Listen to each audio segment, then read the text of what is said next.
Assalamualaikum warahmatullahi wabarakatuh. Alhamdulillahi rabbil alamin. Wassalatu wassalamu ala asyrafil anbiya'i wal mursalin wa ala alihi wa sahbihi ajma'in. Pemirsa Akhbar TV yang dimuliakan oleh Allah Subhanahu wa taala.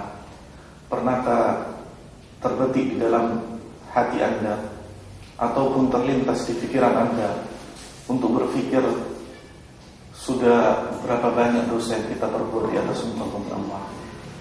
Ataukah ketika telah berjalan beberapa waktu di dalam kehidupan ini, atau beberapa saat di dalam suatu hari, kemudian terlintas alangkah banyaknya kesalahan, dosa yang pernah kita buat di dalam hari-hari yang kita lalui, kemudian kita berpikir sejenak, kita merenung sejenak, apa yang hendaknya kita lakukan atau apa hendaknya yang kita perbuat sehingga kita terhindar, sehingga kita terlepas dari dosa dan kesalahan yang kita kerjakan.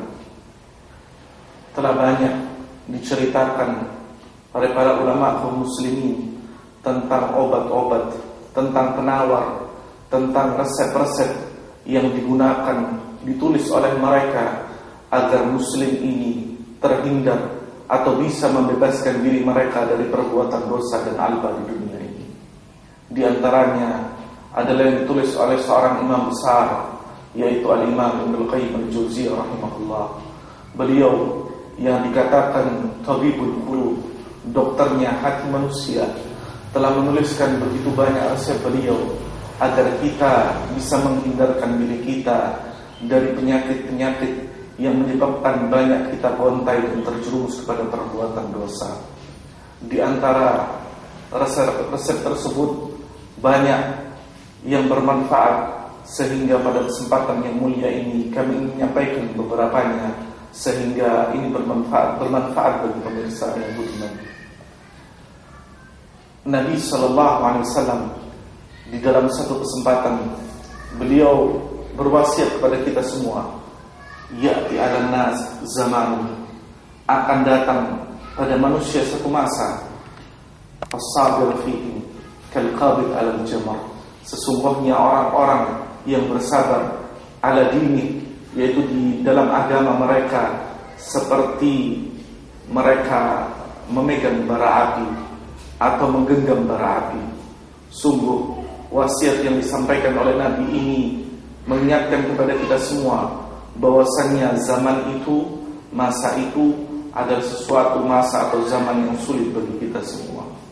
Satu zaman di mana kita semua akan mengalami kesulitan untuk mempertahankan dan menjaga agama kita, sehingga kita bisa lurus dan terbebas dari perbuatan dosa. Oleh karena itu, wasiat dari Nabi ini hendaknya kita perhatikan, hendaknya kita renungi, sehingga kita berjalan di masa ini, di zaman ini, dengan jalan yang benar, dengan jalan yang akan membebaskan kita dari perbuatan dosa dan perbuatan kesalahan, yang semua itu akan menjauhkan kita manusia dari jalan Allah Subhanahu wa ta'ala. Namun sebagai seorang yang beriman, kita tidak boleh pesimis, kita tidak boleh berputus asa, karena sesungguhnya putus asa adalah perbuatan dosa besar. Nabi SAW menyebutkan, ma anzalallahu da' illa anzala lahu syifa. Kata Nabi SAW, tidaklah Allah Subhanahu wa ta'ala menurunkan satu penyakit kecuali Allah Subhanahu wa ta'ala menurunkan penawarnya bagi kita semuanya. Di antara penawar-penawar tersebut yang bermanfaat bagi kita semua untuk meninggalkan perbuatan-perbuatan dosa, yang pertama adalah berdoa kepada Allah Subhanahu wa ta'ala, memohon pertolongan kepada Allah Subhanahu wa ta'ala, karena sesungguhnya berdoa adalah senjata yang paling ampuh dan jurus pamungkas bagi setiap orang muslim agar mereka bisa terhindar dari perbuatan dosa. Memohon kepada Allah Subhanahu wa ta'ala agar dijaga dirinya, dijaga keimanannya, dan dijauhkan dari segala bentuk hal yang akan menjauhkan diri dan keimanannya dari Allah Subhanahu wa ta'ala. Allah Subhanahu wa ta'ala menyebutkan dalam salah satu firman-Nya, amman yujib mudarra idza da'ahu wa yakshifa as-su'. Allah Subhanahu wa taala berfirman kepada kita semua, siapakah yang menjawab doa seseorang ketika mereka di dalam keadaan gelisah, ketika mereka di dalam keadaan gundah? Tentunya Allah Subhanahu wa taala yang akan mengangkat, yang akan menghilangkan segala bentuk kegelisahan dan kegundahan seseorang. Pemirsa Akbar TV yang dimuliakan oleh Allah Subhanahu wa taala, doa adalah senjata orang-orang yang beriman. Doa adalah sesuatu yang akan membentengi diri seseorang dari segala macam hal, terutama hal-hal yang akan menjerumuskan seseorang kepada perbuatan maksiat.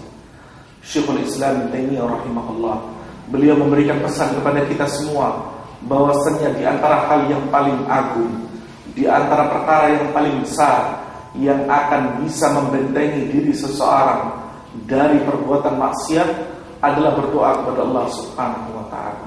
Dan di antara doa yang paling bermanfaat adalah sesuatu yang Allah perintahkan kepada kita membacanya setiap hari dan malam, yaitu ketika kita salat, ketika kita berdiri menghadap Allah Subhanahu wa taala dan mohon kepada Allah, ihdinas siratal mustaqim, siratal ladzina an'amta 'alaihim ghairil maghdubi 'alaihim waladdallin. Ya Allah, tunjukilah kami jalan yang lurus, jalan yang Engkau beri nikmat padanya, bukan jalan orang-orang yang Engkau murkai, dan juga bukan jalan orang-orang yang tersesat. Akhir dari surat Al-Fatihah ini dikatakan oleh Syekhul Islam adalah hal yang paling ampuh, doa yang paling manjur, yang akan bisa membawa keselamatan seorang muslim, yang akan bisa menghindarkan seorang muslim di dalam kehidupannya dari berbuat maksiat kepada Allah Subhanahu wa taala.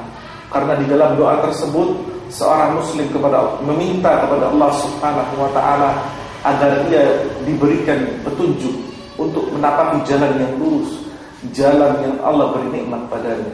Tentunya jalan yang Allah beri nikmat padanya adalah jalan di mana seorang muslim bisa menghindarkan dirinya dari berbagai bentuk kemaksiatan kepada Allah Subhanahu wa taala.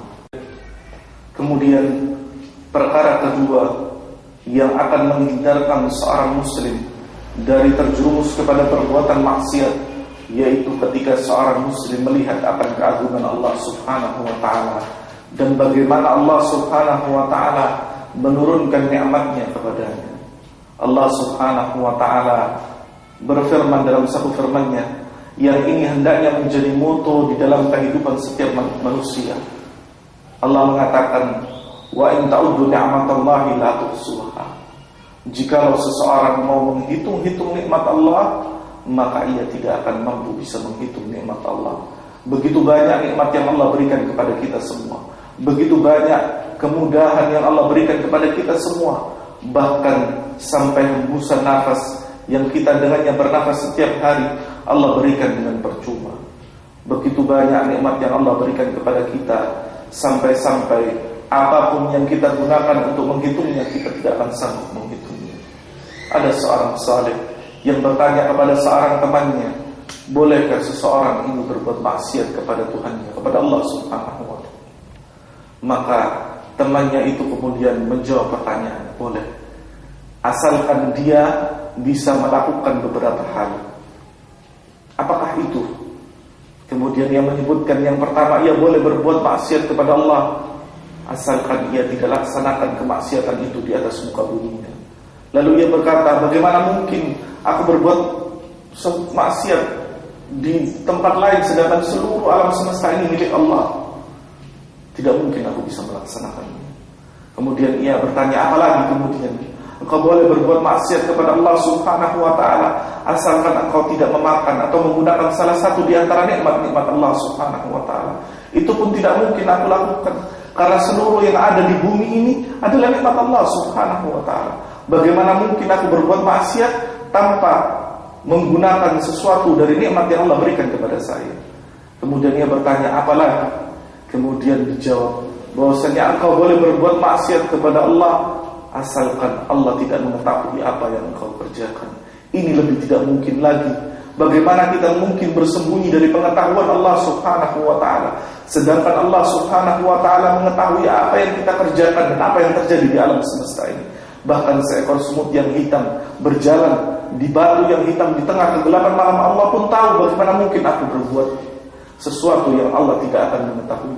Maka ia berkata, tidak mungkin seorang hamba berbuat kemaksiatan kepada Allah Subhanahu wa ta'ala, sedangkan apa yang melekat padanya, sedangkan tempat di mana ia melakukan kemaksiatan, dan juga pengetahuan Allah Subhanahu wa ta'ala senantiasa mengawasi manusia.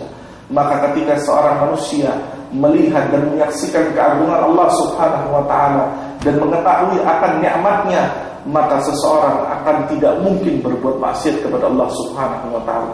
Seorang tidak akan mungkin memiliki kesempatan atau meluangkan waktunya atau menggunakan sesuatu yang ada pada dirinya untuk berbuat maksiat kepada Allah Subhanahu wa ta'ala. Ini hal yang kedua yang akan menghindarkan seseorang dari perbuatan maksiat.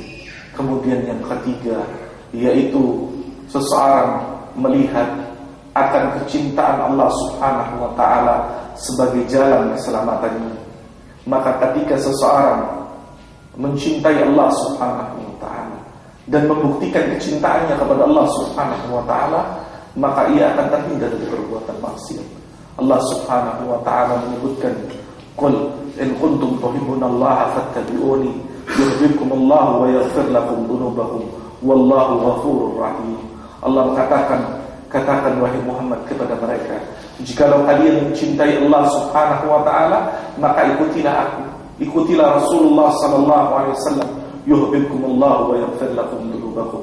Niscaya Allah akan mencintai kalian dan Allah tambah dengan Allah mengampuni kalian, wallahu ghafurur rahim.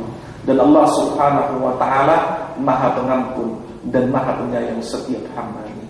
Pada ayat ini Allah Subhanahu wa ta'ala ingin menyampaikan kepada kita semua, jikalau setiap hamba mengatakan cinta kepada Allah Subhanahu wa ta'ala, maka ia harus buktikan cintanya. Tidaklah cintanya itu hanya diomongkan dengan omongan yang tidak ada pembuktian, tidak ada bentuknya dalam amal perbuatan. Maka apabila seseorang mencintai Allah Subhanahu wa ta'ala, buktinya ia mengikuti Nabi kita Muhammad sallallahu alaihi wasallam di dalam apapun yang ia kerjakan. Maka Nabi sallallahu alaihi wasallam mengajarkan kepada kita semua tentang bagaimana berakhlak yang baik, bagaimana bermuamalah yang baik, bagaimana melakukan hal-hal yang baik di atas muka bumi Allah, dan bagaimana seorang hamba menjaga dirinya dari berbuat sesuatu yang dilarang dan dimurkai oleh Allah Subhanahu wa ta'ala.